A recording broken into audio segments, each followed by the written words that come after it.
Hey, this is Dave DeCamp from antiwar.com. This is anti-war news for Thursday, July 25th, 2024.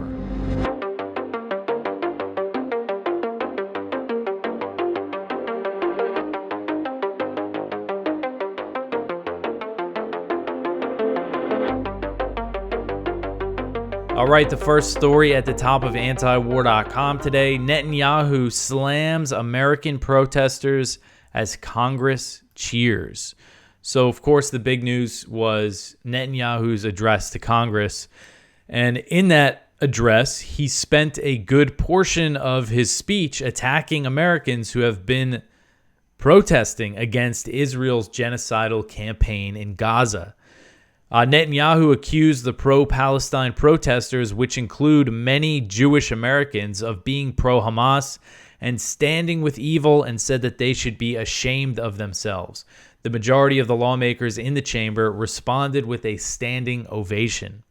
He also repeated unsubstantiated claims that Iran was funding the protests in the U.S., which is just, there's been no evidence to support this claim that Netanyahu made. And I'm going to read this one quote from him just to give you an idea. You know, this speech was packed with just lies and lots of hyperbole.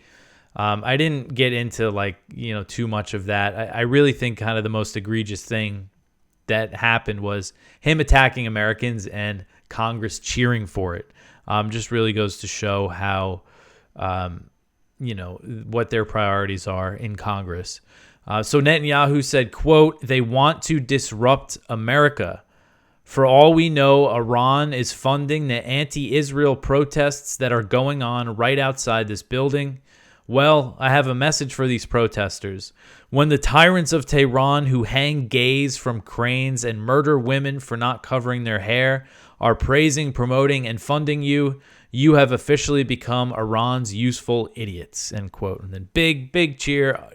I saw someone on Twitter count every time he had got a standing ovation, and they counted 58 times. So, you have Netanyahu going after the protesters, attacking Americans for practicing their First Amendment right. Well, some of the people who were protesting his speech were family members of the Israeli hostages who were in Gaza, and that included some of them who were in the chamber for the speech, and they wore shirts during his address that said, "Seal the deal now," because he's been sabotaging a ceasefire deal. And what happened to them? They were taken out and arrested. And I read at least 6 hostage family members were arrested for protesting Netanyahu. They were released later in the day. But it just goes to show, where he, what this is really about. All of the hostage family members who have family who are American citizens being held in Gaza, all of them are saying Netanyahu needs to agree to a deal. It's his fault that the hostages are still dying. But he gives this big speech and gets all these great applause and everything from Congress. So during the speech, you saw there was a small number of Democrats who didn't stand up to applaud him at certain times, but they were, for the most part, you would see them still clapping, sitting down, and at certain times they got up. Funny enough, what sounded like the biggest applause was when Netanyahu thanked Trump for brokering the Abraham Accords, But anyway, according to Axios's count, they counted the number of Democrats that were actually there. They said about half of the Democrats in the House and Senate skipped the address, which is a pretty decent amount. I saw AOC say that what they do when that happens is that they fill the seats with non-members because it did look like a full house. But anyway, Rashida Tlaib, the only Palestinian American in Congress, she attended and she was spotted holding up a sign that said "war criminal" on it, and then something like, you're committing a genocide or genocide supporter. I forget exactly what the wording was, but on the other side it said something, saying Netanyahu was committing a genocide. And then Nancy Pelosi, the former House Speaker, she did not attend, and she had some harsh words for Netanyahu after the address, calling his speech, quote, the worst presentation of any foreign dignitary invited and honored with the privilege of addressing the Congress of the United States, end quote. And then at least one Republican, Representative Thomas Massey, Republican from Kentucky, he chose not to attend, and he wrote on X, quote, the purpose of having Netanyahu address Congress is to bolster his political standing in Israel and to quell international opposition to his war. I don't feel like being a prop, so I won't be attending, end quote. So he was only Republican to do that. Overall, however, so you see, Democrats, again, about apparently roughly half of them weren't there. But overall, it was a showing of strong support from Congress. I mean, he walked in there, everybody cheered, and when he walked in, he was introduced as His Excellency Prime Minister Benjamin Netanyahu, as Israel is still committing all these atrocities in Gaza. So the message that was sent to the world is that the United States is behind this, is supportive of Netanyahu, and it just goes to show kind of how supportive the U.S. is. In the speech, he also asked the U.S. to provide more military aid, to send it faster. That got a round of applause. He called for a new anti-Iran alliance in the Middle East that he wants to call the Abraham Alliance.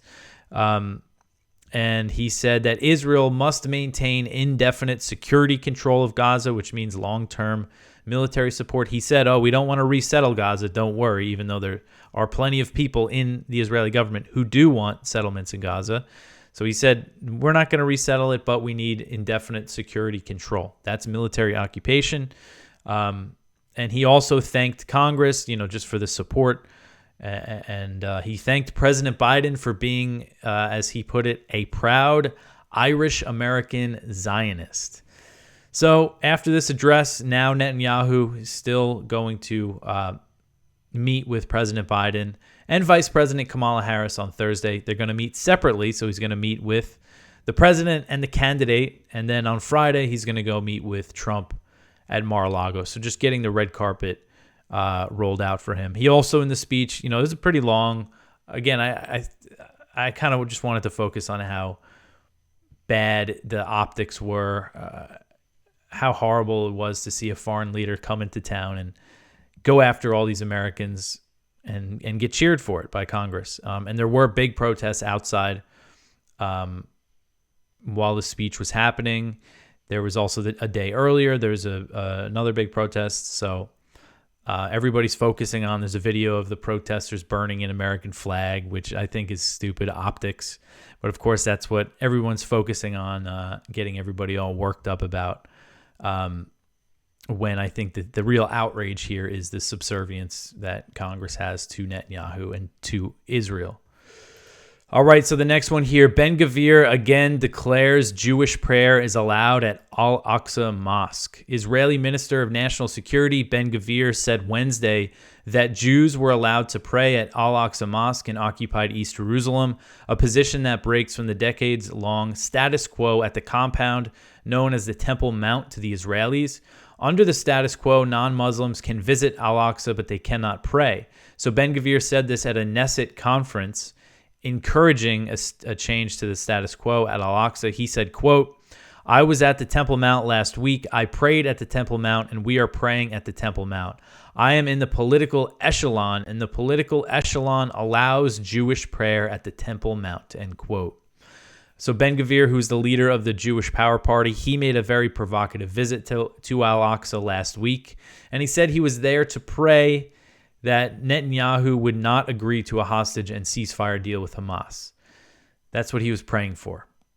Ben Gvir's declaration on Wednesday marked the second time in recent months that he said Jewish prayer was permitted at the compound, and in both instances, Netanyahu's office quickly issued statements denying that there's been a change to the status quo. So on Wednesday, Ben Gvir said this. They put out a statement that said, quote, Israel's policy of maintaining the status quo on the Temple Mount has not changed and will not change, end quote. Ben Gvir's comments are sure to inflame tensions with the Palestinians. I mean, it goes to show what a sensitive issue it is if you have Netanyahu, his office saying, whoa, we're not going to do that. Don't, trying to cool things down. Because this is one of the most sensitive issues, and it has been since the Zionists first showed up. to Palestine is this issue of Al-Aqsa Mosque. It's the third holiest site in Islam, and it's in occupied East Jerusalem. It's not in the other part of Jerusalem that's part of what they call Israel proper, and showing how sensitive this issue is. Hamas named their October 7th attack the Al-Aqsa flood. You see a lot of things. There's militias named after Al-Aqsa. You see a lot of, you see that name a lot. So, and Ben Gvir isn't just some crazy Israeli settler. He is the Minister of National Security. He's in charge of the police. And the police are the ones who are supposed to enforce things, and they don't enforce this. That's another thing, is that the settlers go there and pray, and nobody stops them. All right, so the next one here, Netanyahu. Whoops, I have the wrong story there. The next one, Peter Thiel says, I defer to Israel. This one is from Kelly Vlahos at Responsible Statecraft. The trouble with doing business with Israel or any foreign government is that you can't really say anything when they do terrible things with technology you may or may not have sold to them, or hope to sell to them, or hope to sell in your own country. Such was the case with Peter Thiel, co-founder of Palantir Technologies, in this recently surfaced video talking to Cambridge Union back in May.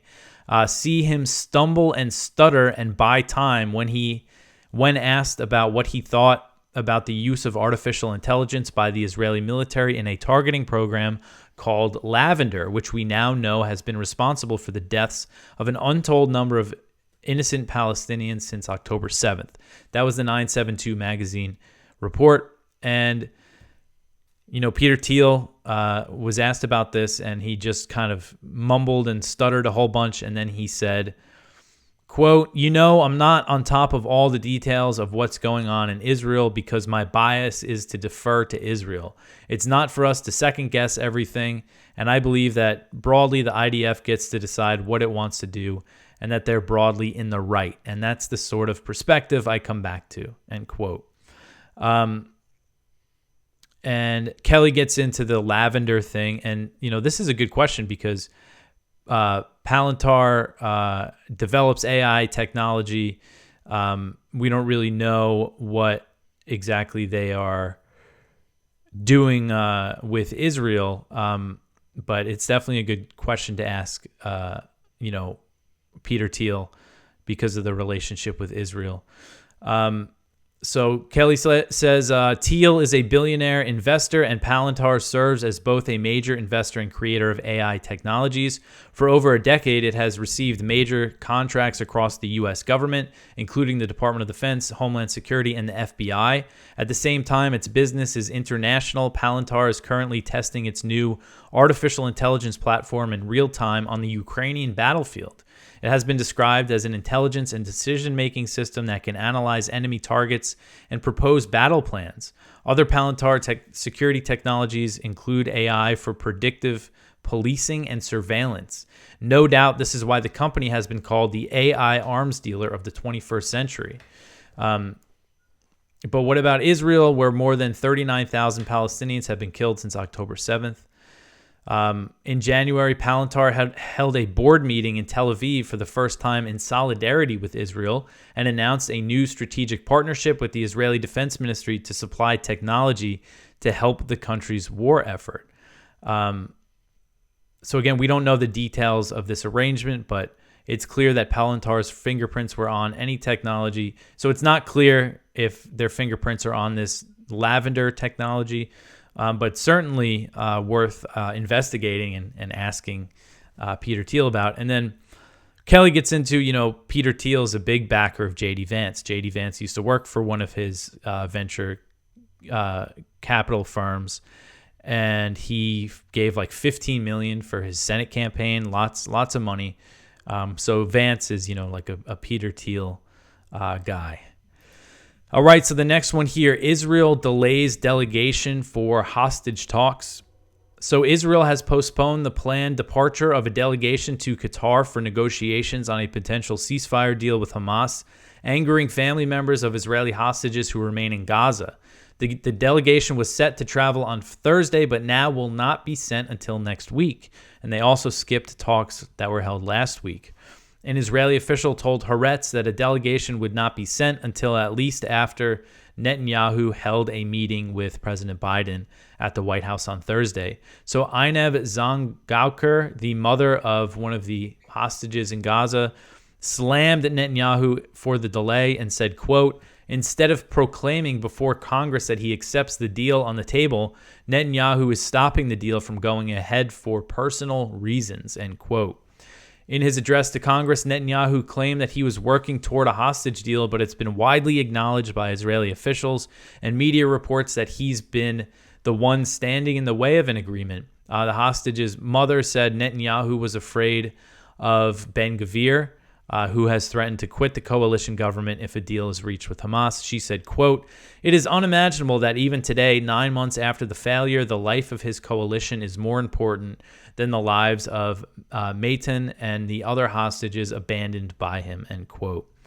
And then once they do get to Qatar, these Israeli negotiators are expected to have these new demands kind of formalized as part of the proposal. These new demands include the things Netanyahu has been saying: Israel maintaining control of the Gaza-Egypt border and screening Palestinians who return to North Gaza. All right, so the next one here, Airwars finds Gaza Health Ministry death toll is broadly reliable. This article is from Middle East Eye. A new report based on open source evidence backs up figures released by the Palestinian Health Ministry on the number of Palestinians killed in Gaza since October 7th, despite claims by the U.S. and Israel that the death toll cannot be trusted. According to an Airwars investigation that independently identified nearly 3,000 full names of civilian victims killed in the first 17 days of the war, the ministry's figures are broadly reliable in spite of the difficulties involved in assessing the casualties. Since October, the health ministry has regularly released updates on the number of Palestinians killed by Israel's assault. The latest number is 39,145. And these figures have been disputed by the U.S. and Israel. So this Airwars report, what they did, they said it was the most in-depth analysis of Gaza's health ministry's data.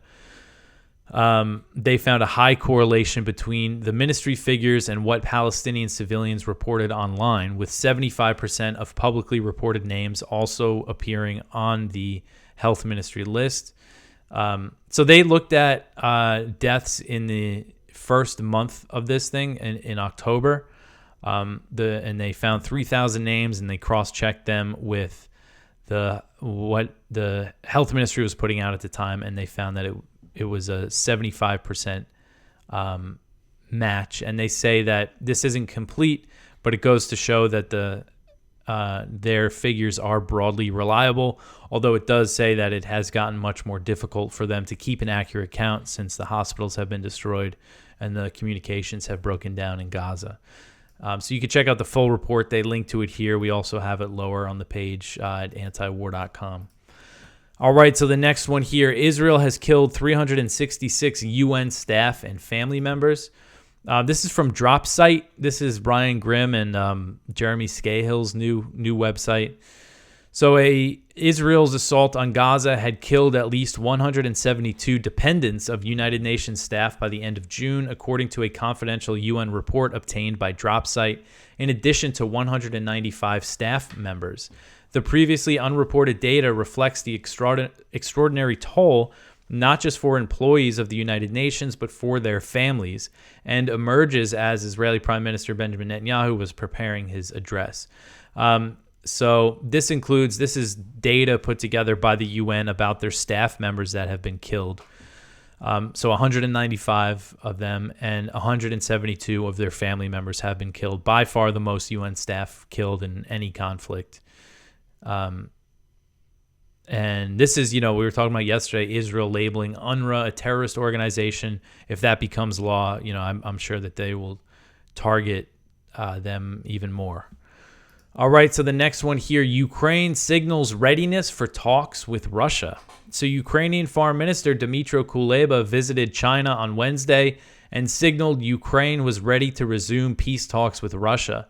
According to Ukraine's foreign ministry, Kuleba told Chinese Foreign Minister Wang Yi that Kiev, quote, is ready to engage with the Russian side in the negotiation process at a certain stage when Russia is ready to negotiate in good faith, but emphasized that no such readiness is currently observed on the Russian side, end quote.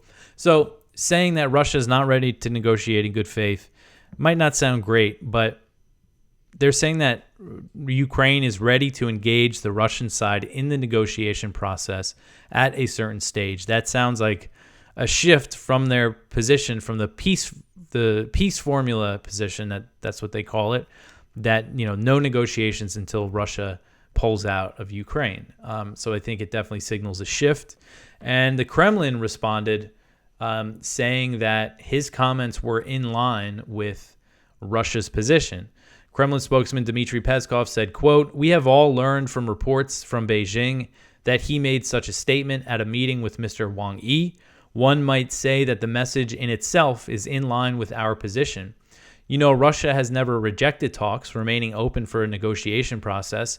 However, details are important here and we don't know them yet. So let's wait for some clarifications that will apparently follow," end quote. So also on Wednesday, Russian Foreign Ministry spokeswoman Maria Zakharova said that Zelensky's recent comments and Ukraine's recent comments on peace talks couldn't be trusted.